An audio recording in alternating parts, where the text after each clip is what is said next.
It was a quiet evening on the outskirts of a bustling city. Rain drizzled softly, painting the streets in a glistening sheen. Ethan, a man in his late 30s, navigated his motorized wheelchair along the sidewalk, disabled from the waist down after a tragic accident years ago. Ethan lived modestly, earning a humble income by repairing electronics from his tiny apartment. Despite his struggles, he was known for his generosity and warm spirit. As Ethan approached a dimly lit intersection, he heard a faint cry. Looking around, he spotted a woman leaning against her luxury car, gripping her swollen belly. Her face was etched with pain, and her designer dress was soaked from the rain. Ethan recognized her instantly. Lila Morrison, the billionaire CEO of a global tech empire.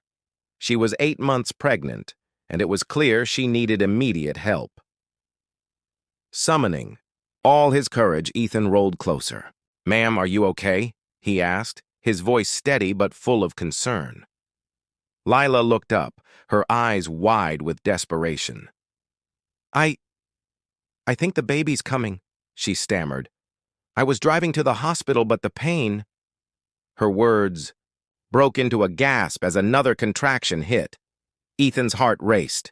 He had no medical training, no car, and no one else seemed to be around, but he couldn't leave her like this. "Don't worry," he said firmly. "We'll get through this together." He grabbed his phone, but there was no signal in the area. The hospital was miles away and time was running out. Ethan noticed a small diner across the street. "Wait here," he said, rolling as fast as his wheelchair allowed. Inside the diner, Ethan pleaded with the staff for help. The manager handed him clean towels and a blanket, but none of the patrons had a vehicle to transport them. Undeterred, Ethan returned to Lila, who was now crying from both fear and pain. "I'll take you myself," Ethan declared.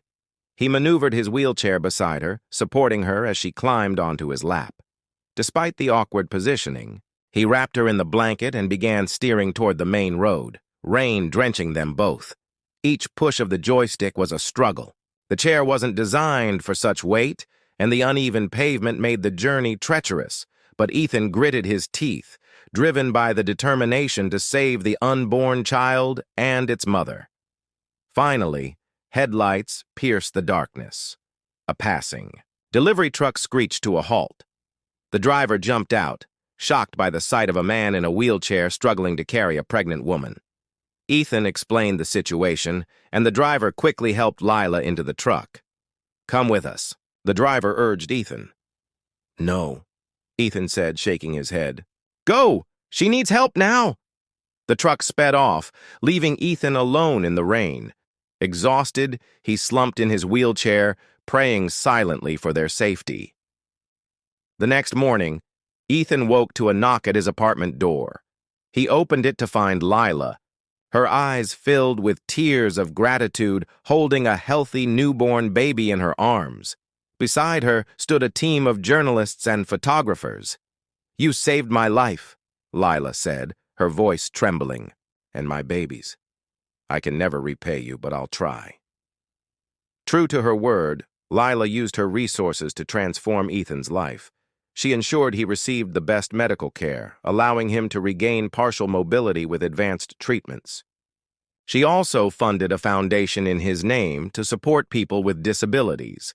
Ethan, though overwhelmed by the attention, remained humble. "I didn't do it for a reward," he told the reporters. "I just did what anyone should do: help someone in need." Lila's eyes filled with admiration. "The world could use more people like you, Ethan. You're a hero in every sense of the word." Months later, Ethan was invited to a grand event. Unbeknownst to him, Lila had orchestrated the gathering. As he arrived, he was greeted by a sea of smiling faces, people whose lives had been changed by Ethan's hope. At the center of the event was a newly unveiled monument, a bronze statue of Ethan in his wheelchair, reaching out a hand of compassion. Below the statue, an inscription read, "True strength lies in the heart that chooses kindness." Ethan's eyes filled with tears as he looked at the faces around him. Among them were children using wheelchairs, adults walking with prosthetics, and families who had found hope through the foundation. Lila stood beside him, holding young Ethan's hand. "This is your legacy," she said.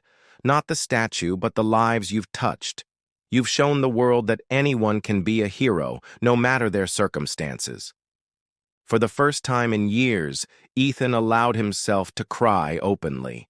Not out of sorrow, but from the overwhelming gratitude and love that surrounded him. That day, Ethan realized something profound.